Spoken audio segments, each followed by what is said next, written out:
Everybody like and subscribe, praise the bell icon. Story number 1. It was the summer of 2016 when Nathan, a 22-year-old college student, took a night shift job at a Burger King in a quiet Pennsylvania suburb. The location was a bit out of the way, off a highway exit that rarely saw traffic after 10 p.m. Management claimed it used to be a 24-hour location, but they had scaled back to closing at midnight after a series of unexplained incidents with employees quitting without notice. Nathan, skeptical but desperate for cash, didn't ask too many questions. It was just flipping burgers after all. His first week went smoothly, working alongside another night shift guy named Ray. But Ray quit suddenly on a Tuesday without so much as a text. Nathan showed up for his shift and was told he'd be alone until a replacement was hired. The manager, clearly on edge, handed him the keys and quietly warned, "Don't go into the freezer alone. If you do, leave the door propped open." When Nathan asked why, the manager just shrugged and muttered, "People hear things in there. Don't make it your problem." That night, Nathan tried to brush it off. He left the freezer door cracked every time he went in. He even joked with his girlfriend over the phone about being haunted by ghost cows. But around 11:30 p.m., something changed. The store had been dead for an hour, no customers, no cars in the lot, yet the sensor over the front door dinged. He glanced up. Nothing. No one had come in. He checked the cameras, but the feed froze for about 5 seconds, just long enough to miss whatever had triggered the sensor. He chalked it up to a glitch, but then the smell of charred meat hit him, thick and sudden, like something had been overcooked for hours. He turned toward the grill, confused, since nothing was cooking. The lights above the fry station flickered, and for a second, he thought he saw someone standing at the drive-thru window. A tall, pale figure pressed against the glass, unmoving. He walked cautiously toward it, but when he reached the window, there was nothing there. He tried to calm himself down, turning on music from his phone and focusing on cleaning to distract his thoughts. At 12:02 a.m., after closing everything down, he went into the freezer one last time to grab a bag of buns for the morning crew. He propped the door open with a mop handle, just like the manager said. As he grabbed the buns, the light above flickered violently, then went out. The door slammed shut behind him. Panic set in. Nathan lunged for the door, but the mop handle was gone. Not broken, gone, like it had never been there. He pounded on the door, screaming, but the thick insulation muted everything. Then he heard it. Breathing. Not his. Heavy, wet, and slow, like something gurgling each exhale from the back of its throat. The freezer was pitch black. He turned on his phone flashlight, but it flickered as if drained. That's when he saw something in the corner, just past the racks of frozen patties. A hunched figure, barely visible, its arms impossibly long and swaying like it was rocking.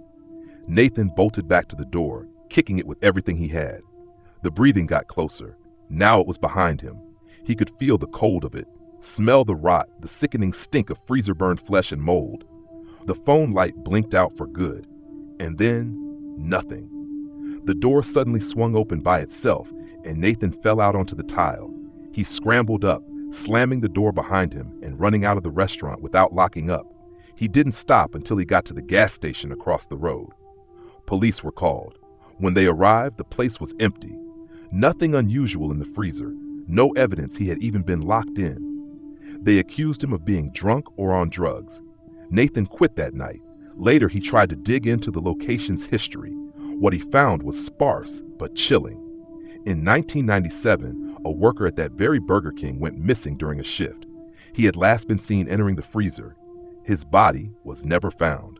The official story was that he had run off, but coworkers at the time had insisted he was acting strange the week before, saying he heard whispers every time he closed the door. Since then, several employees had quit suddenly or requested transfers.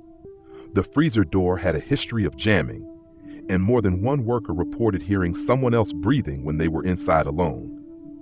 Nathan never worked fast food again.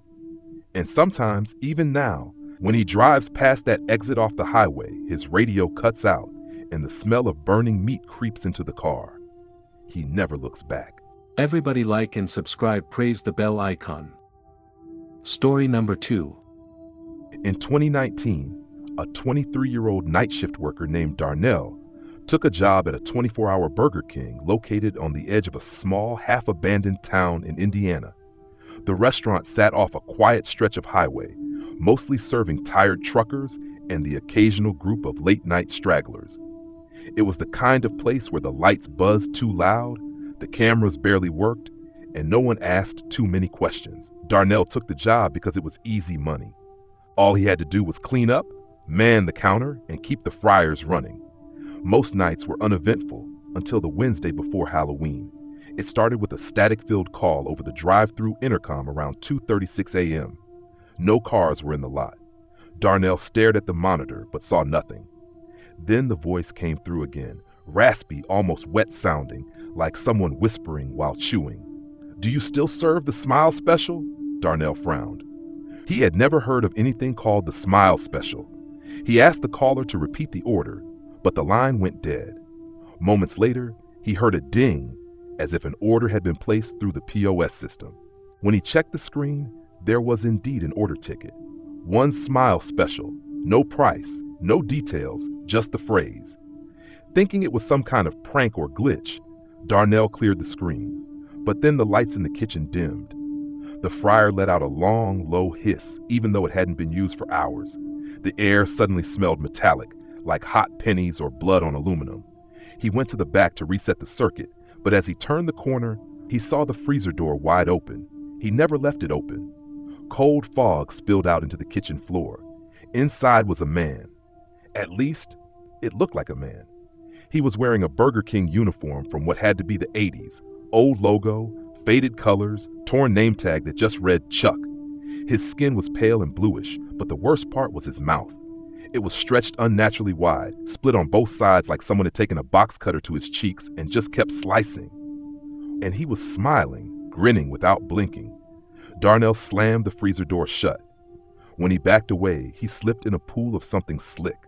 It wasn't fryer oil. It was thick, dark, and reeked of rot. He scrambled to his feet and ran for the front door, but it was locked from the outside. That wasn't possible. There were no deadbolts on that side, and he hadn't touched the locks. Then came the sounds of footsteps, slow, wet, dragging footsteps coming from the kitchen. He turned to look and saw a second figure, this one shorter, crawling on all fours. Its knees bent the wrong way. It wore a child's paper crown, soaked through and stuck to its matted hair. It was humming the old Burger King jingle, but warped, off-key, broken. Darnell ran to the drive-through window and tried to climb out, but something cold grabbed his ankle. He kicked and screamed until he broke free, tumbling out into the parking lot. There were no cars, no one around, but when he looked back, the store lights were off. Pitch black. He called 911, panicking, crying. Cops showed up 20 minutes later. They found Darnell in the bushes, still shaking, but when they entered the Burger King, everything was normal, clean. The freezer was closed. The cameras showed nothing out of the ordinary. But the weirdest part was the order screen. The last ticket was still there. Smile Special. Paid in full. They chalked it up to stress, maybe drugs, though the tests came back clean.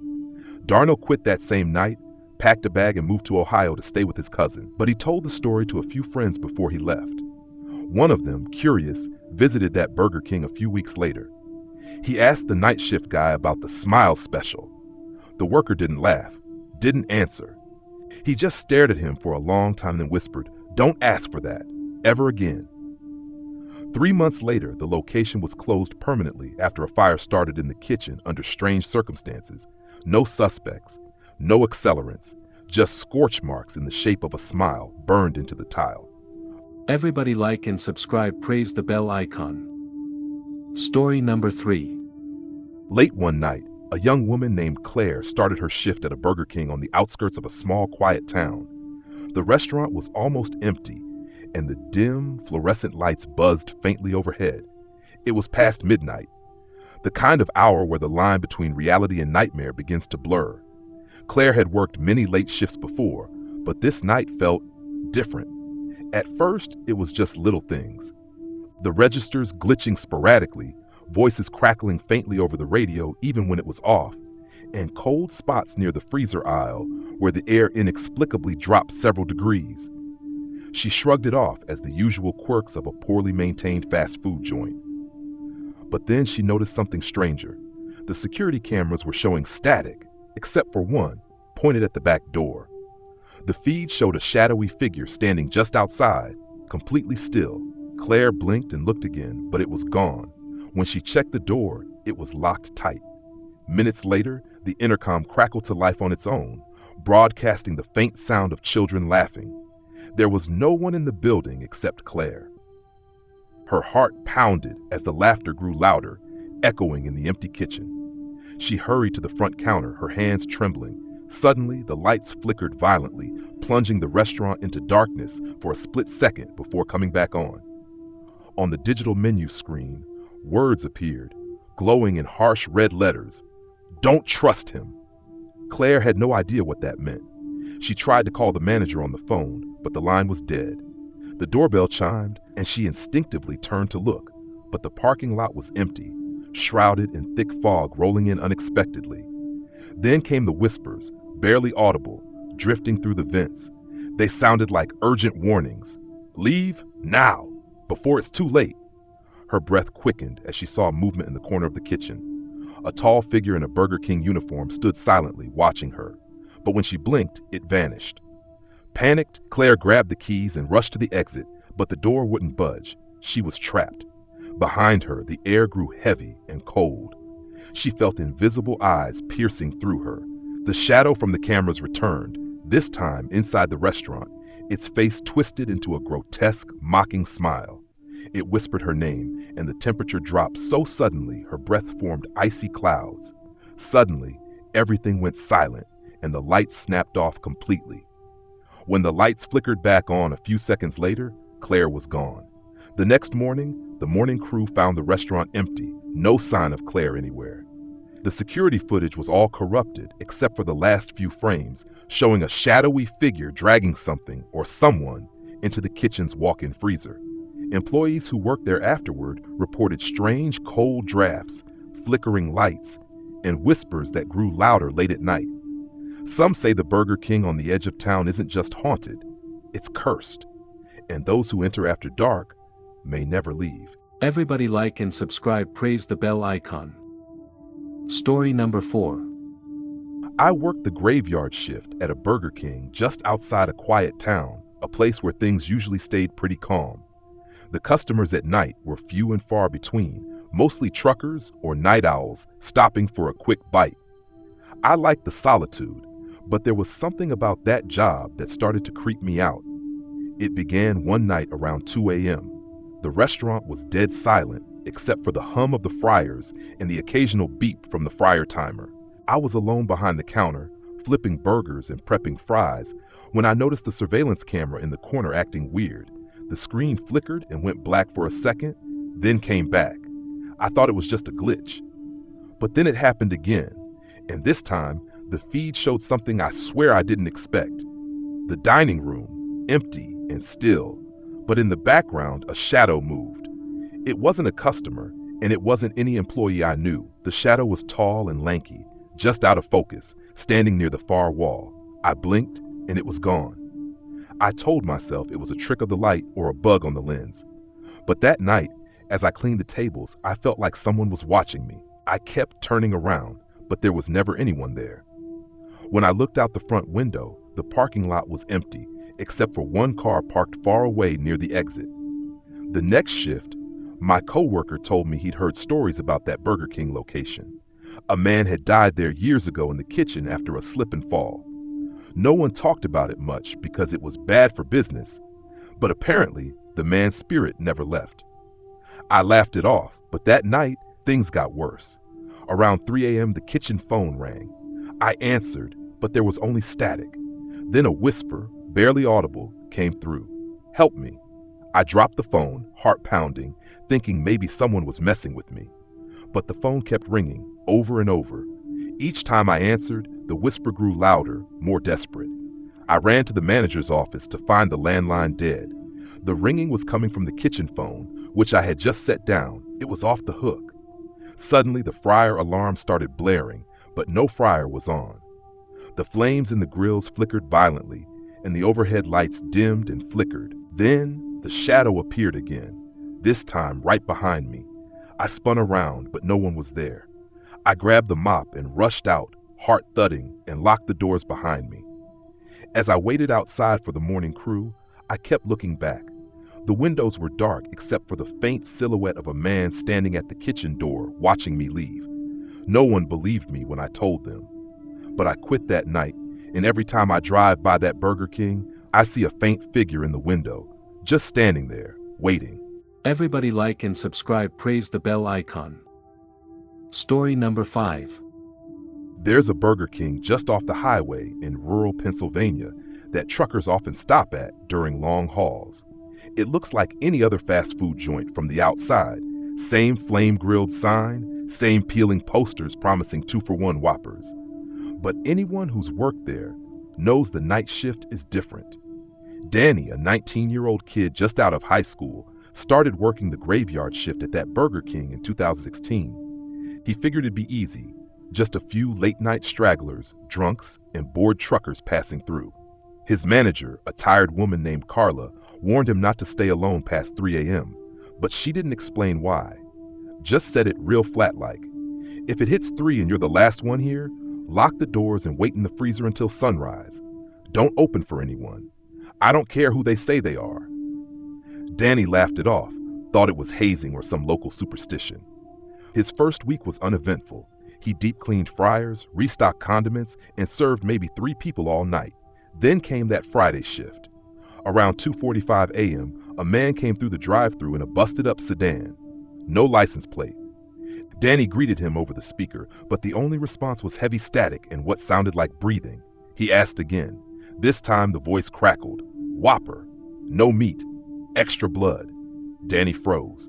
He thought he misheard. Maybe the mic was garbled. He nervously repeated the order back, minus the blood part, trying to play it off. The speaker popped and hissed, then silence. No one pulled up to the window. 10 minutes passed. No headlights, no car, nothing. Danny checked the cameras.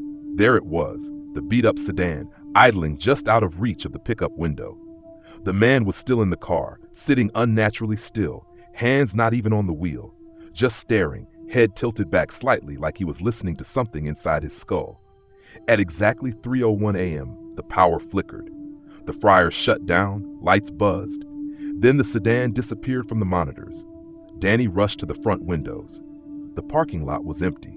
Not a single tire track on the rain-soaked pavement. No engine noise, nothing.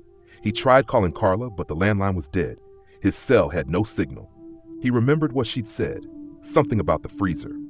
He laughed again, nervously this time. But when the back door knocked, not banged, not pounded, just a polite knock, he ran. He slammed himself into the walk-in freezer, heart pounding.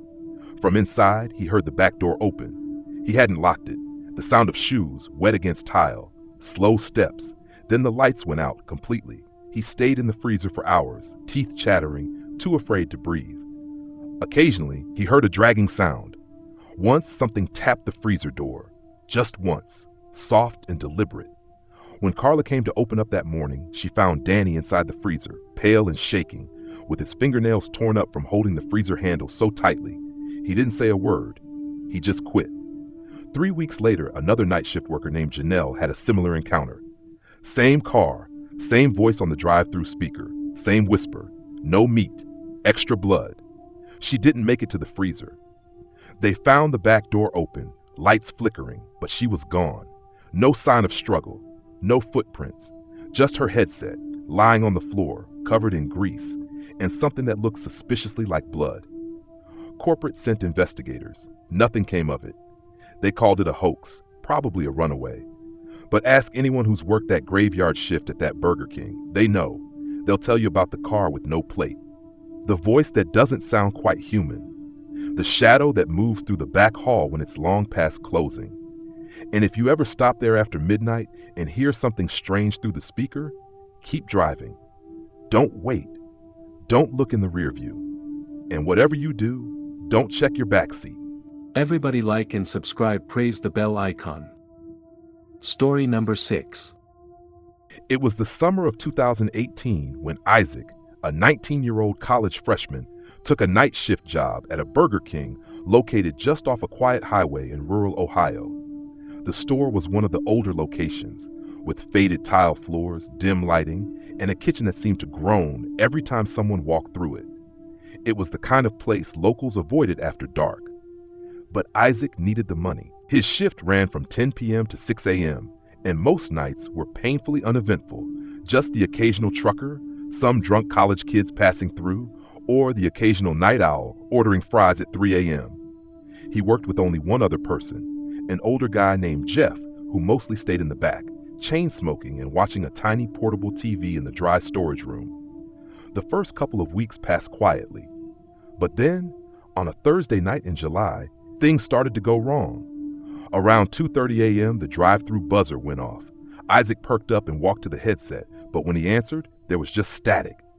Then a low whisper came through, so faint he thought he imagined it. "I see you."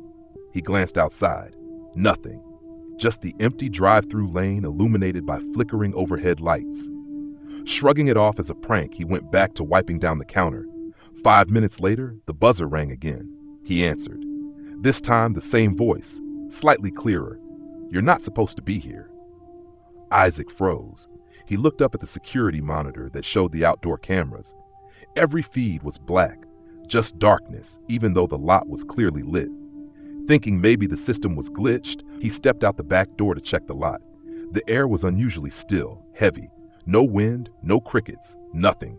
As he turned to go back inside, he noticed something on the dumpster, a handprint. Long, smudged and dark red, too large to be real. It hadn't been there an hour ago when he took the trash out.